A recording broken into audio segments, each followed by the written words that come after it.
America की धमकियों का हुआ दी एंड। भारत ने रूस के साथ मिलकर बना लिया अब तक का सबसे बड़ा चक्रव्यूह। पेट्रोल डीजल के बाद अब मेड इन इंडिया का बजेगा डंका। 5 देशों के खजाने की चाबी अब भारत की मुट्ठी में।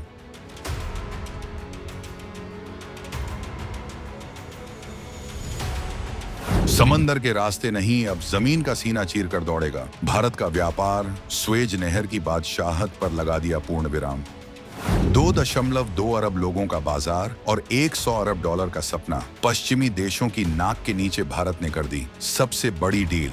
जब पूरी दुनिया तीसरे विश्व युद्ध की आहट सुन रही थी और अमेरिका अपने प्रतिबंधों की लाठी लेकर हर देश को हाँकने की कोशिश कर रहा था, ठीक उसी वक्त खामोशी से एक ऐसी बाजी पलटी जा रही थी जिसकी गूंज अब वॉशिंगटन से लेकर लंदन तक सुनाई दे रही है। यह कोई मिसाइल का परीक्षण नहीं था और न ही किसी सीमा पर तोपों की तैनाती थी। यह उससे भी बड़ा खेल था, एक ऐसा खेल जिसमें गोली नहीं चलती लेकिन सामने वाला देश बिना लड़े ही घुटनों पर आ जाता है। यह कहानी है उस मास्टर स्ट्रोक की जिसने दुनिया को यह बता दिया है कि भारत अब किसी के खेमे का प्यादा नहीं बल्कि वो वजीर है जो अपनी चाल खुद चलता है। जब पश्चिमी मीडिया भारत को ज्ञान दे रहा था कि लोकतंत्र खतरे में है और रूस से दोस्ती मत रखो, तब भारत के रणनीतिकार मॉस्को के बंद कमरों में एक ऐसे समझौते की इबारत लिख रहे थे जो आने वाले 50 सालों तक दुनिया की अर्थव्यवस्था को नचाने वाला है। यह खबर उतनी ही बड़ी है जितनी कि भारत का परमाणु शक्ति बनना, क्योंकि इस बार धमाका सरहदों पर नहीं बल्कि दुनिया की तिजोरियों पर होने वाला है।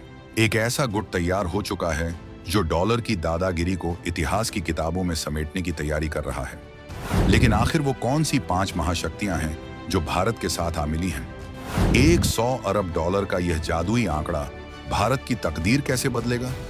क्या अमेरिका अब भारत पर नए प्रतिबंध लगाने की हिम्मत करेगा? और सबसे बड़ा सवाल, क्या भारत सचमुच एक नई ग्लोबल सुपर पावर बनकर उभर चुका है? इन तमाम सुलगते हुए सवालों के जवाब हम आपको इस वीडियो में आगे देने वाले हैं, तो दिल थाम कर बैठिएगा क्योंकि असली खेल तो अब शुरू हुआ है। तो चलिए अब इस सस्पेंस से पर्दा उठाते हैं और आपको बताते हैं उस खबर के बारे में जिसने ग्लोबल पावर बैलेंस यानी दुनिया के शक्ति संतुलन को हिलाकर रख दिया है। रूस के उप प्रधानमंत्री ने मॉस्को में हुए एक हाई प्रोफाइल बिजनेस फोरम में जो ऐलान किया वो महज एक बयान नहीं था, वो पश्चिम के मुंह पर एक तमाचा था। खबर यह है कि भारत और यूरेशियन इकोनॉमिक यूनियन EAEU के बीच प्रेफरेंशियल ट्रेड एग्रीमेंट PTA की बातचीत का पहला दौर न सिर्फ पूरा हो चुका है बल्कि कामयाबी के झंडे गाड़ चुका है। अब आप सोचेंगे कि यह EAEU किस चिड़िया का नाम है, तो सुनिए, यह रूस का बनाया हुआ वो अभेद्य आर्थिक किला है जिसमें रूस के अलावा आर्मेनिया, बेलारूस, कजाकिस्तान और किर्गिस्तान शामिल हैं। ये वो 5 देश हैं जो जमीन के नीचे छिपे खजानों, तेल, गैस, यूरेनियम और सोने के मामले में दुनिया के सबसे अमीर मुल्कों में गिने जाते हैं। अब तक भारत के लिए इन देशों के बाजारों में घुसना लोहे के चने चबाने जैसा था। वहाँ के टैक्स और कानून इतने सख्त थे कि हमारी कंपनियां वहाँ टिक नहीं पाती थीं। लेकिन इस डील के फाइनल होते ही ये पूरा का पूरा इलाका भारत के लिए होम ग्राउंड बन जाएगा। इसका मतलब साफ है, भारत अब सिर्फ रूस से दोस्ती नहीं निभा रहा बल्कि उसने पूरे यूरेशिया को अपनी कूटनीतिक बाहों में भर लिया है। ये 2026 का वो भारत है जो अब मांगता नहीं है बल्कि छीन कर अपना हक लेता है। अब तक दुनिया को और शायद हम में से भी कई लोगों को यही लगता था कि भारत और रूस का रिश्ता सिर्फ गन और पेट्रोल का है, यानी हम उनसे S-400 जैसी मिसाइलें खरीदते हैं और अपनी गाड़ियों के लिए सस्ता कच्चा तेल। लेकिन अब अपनी आंखों से यह पुराना चश्मा उतार फेंकिए, क्योंकि यह नई डील इस पुरानी सोच को कूड़ेदान में डालने वाली है। भारत और रूस ने साल 2030 तक अपने द्विपक्षीय व्यापार को 100 अरब डॉलर तक पहुंचाने का जो लक्ष्य रखा है वो सिर्फ तेल बेचकर पूरा नहीं होने वाला। इसमें अब भारत की मेक इन इंडिया की शेर वाली दहाड़ सुनाई देगी। अब भारत इन देशों को सिर्फ चाय, मसाले या टेक्सटाइल नहीं बेचेगा बल्कि अब वहां भारत में बनी मशीनरी, गाड़ियां, फार्मास्यूटिकल्स, दवाइयां, केमिकल और यहाँ तक कि हाईटेक सेमीकंडक्टर और टेक्नोलॉजी भी भेजी जाएगी। सोचिए, जिन रूसी बाजारों से पश्चिमी कंपनियों ने अमेरिका के डर से अपना बोरिया बिस्तर समेट लिया था, अब वहां टाटा, महिंद्रा, रिलायंस और हमारी छोटी बड़ी कंपनियों के झंडे गड़ेंगे। वहां के शोरूम्स में अब जर्मन या अमेरिकी सामान नहीं बल्कि मेड इन इंडिया लिखा हुआ सामान बिकेगा। ये भारत के मैन्युफैक्चरिंग सेक्टर के लिए किसी संजीवनी ब्यूटी से कम नहीं है। अब तक हम चीन के सामान से डरते थे, लेकिन अब भारत अपना सामान उन बाजारों में भरने जा रहा है जहां चीन की भी पकड़ ढीली पड़ रही थी। ये है असली आत्मनिर्भर भारत जो अब अपनी शर्तों पर व्यापार करता है। जरा इस डील की ताकत का अंदाजा लगाइए। जब भारत और ईएईयू देशों के बाजार आपस में जुड़ेंगे तो यह लगभग 2.2 अरब लोगों का एक संयुक्त बाजार बन जाएगा। यह आंकड़ा इतना बड़ा है कि अगर पूरी दुनिया के नक्शे से अमेरिका और यूरोप को हटा भी दिया जाए तो भी भारत की अर्थव्यवस्था अपनी रफ्तार से दौड़ती रहेगी। ये डील भारतीय कंपनियों को यूरेशियन देशों तक सीधी पहुंच देगी और रूसी कंपनियों को भारत के विशाल उपभोक्ता बाजार में मौके देगी।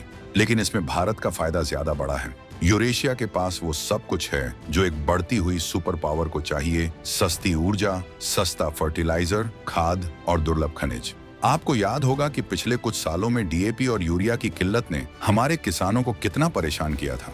ये डील उस समस्या की जड़ ही खत्म कर देगी। हमें वहां से सीधी और सस्ती खाद मिलेगी जिससे हमारे किसानों की लागत कम होगी और उनकी आमदनी बढ़ेगी। दूसरी तरफ हमारी फैक्ट्रियों को सस्ती बिजली और गैस मिलेगी जिससे हमारे उत्पाद दुनिया भर में और ज्यादा कॉम्पिटिटिव हो जाएंगे। जब कच्चा माल सस्ता मिलेगा तो बना हुआ माल भी सस्ता बिकेगा और इसका सीधा असर आपकी और हमारी जेब पर पड़ेगा। महंगाई कम होगी। यानी यह डील सिर्फ बड़े व्यापारियों के लिए नहीं बल्कि भारत के हर उस आम आदमी के लिए है जो महंगाई से दो हाथ कर रहा है। अब बात करते हैं उस ब्रह्मास्त्र की जो इस पूरी डील की रीढ़ की हड्डी है: international north south transport corridor INSTC। अब तक भारत का सारा व्यापार स्वेज नहर के रास्ते होता था। वो लंबा और थकाऊ समुद्री रास्ता जिस पर पश्चिमी देशों का दबदबा है और जहां कभी भी कोई भी जहाज फंस सकता है। लेकिन भारत ने अब शॉर्टकट निकाल लिया है। INSTC मुंबई से शुरू होकर ईरान के चाबहार बंदरगाह, फिर वहां से अजरबैजान होते हुए सीधे मॉस्को तक जाने वाला एक सुपर हाईवे है।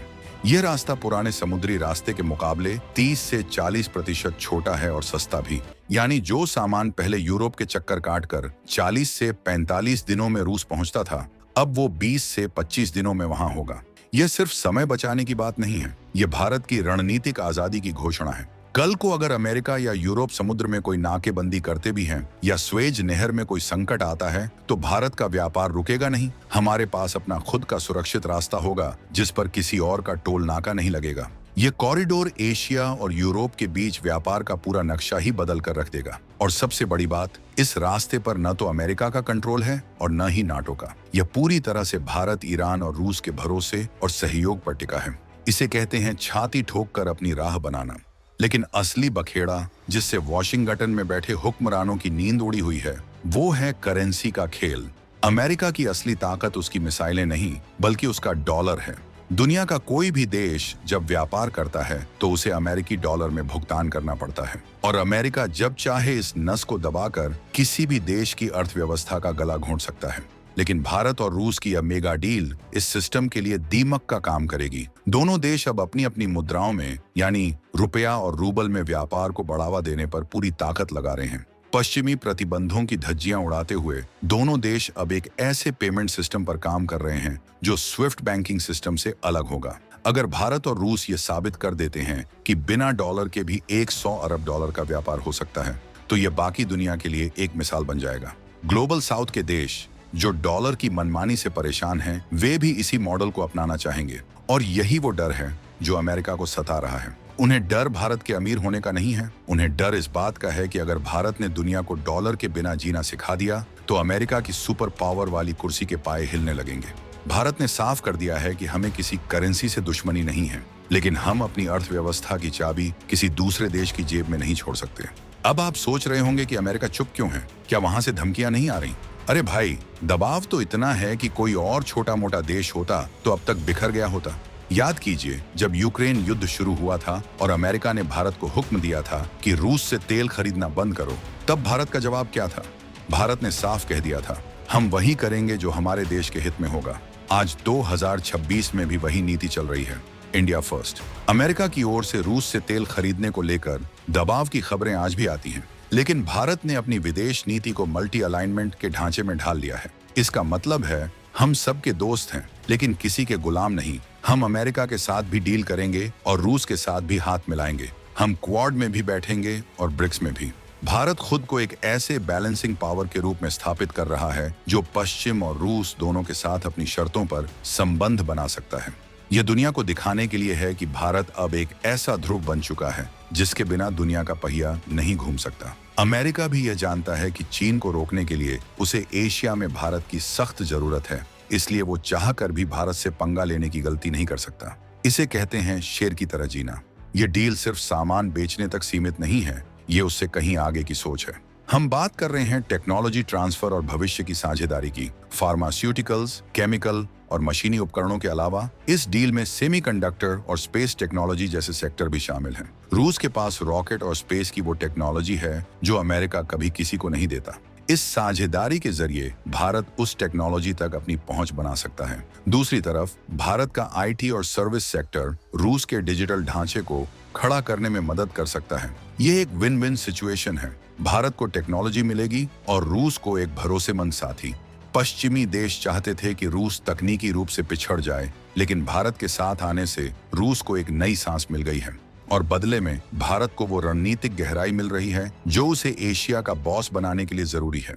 यह साझेदारी यूरेशिया में चीन के प्रभाव को भी संतुलित करेगी। अब तक वहां सिर्फ चीन का बोलबाला था, लेकिन अब भारत की एंट्री से वहां के देशों को एक नया और बेहतर विकल्प मिल गया है।